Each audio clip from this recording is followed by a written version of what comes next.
In today's video, I am going to teach you how to add logo into Smartsheet. Adding your logo to a Smartsheet can make your document look more polished and branded, especially when you are sharing the sheet with a team or presenting it to clients. The good news is that the process is quick, and you only need to insert an image file that already contains your logo. To begin, open your sheet. Make sure you are working in the correct Smartsheet and take a moment to locate the area where you want the logo to appear. If you are not sure yet, choose a blank space near the top or in a header area, because logos are often placed where viewers will naturally look first. Once your sheet is open, keep your eyes on the grid and the cells so you can choose the right spot for insertion.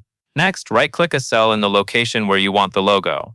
Right-clicking is important here because it brings up the menu with the tools you need. Choose a cell that is close to where the logo should start. Even though the logo is an image, placing it from a specific cell helps keep it visually anchored in your layout. When you right-click, pause briefly, and look for the context menu that appears next to your cursor. Now, click Insert Image. This option is what tells Smartsheet that you want to place an image into the sheet. After you select Insert Image, you should see a file selection window or a prompt that allows you to browse your computer. At this point, it helps to think about what file you are using. Your logo should be saved as an image file on your device, such as a PNG, JPG, or similar format. After you choose Insert Image, select your logo file. In the File Selection window, browse through your folders until you find the logo you want to use.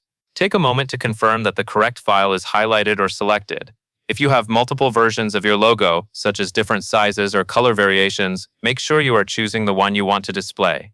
Once the logo file is selected, you are ready for the final step. Finally, click Open. This action uploads the image into Smartsheet and places it based on the cell you selected earlier. Give it a second to load, then look back at your sheet to confirm that the logo appears where you expected.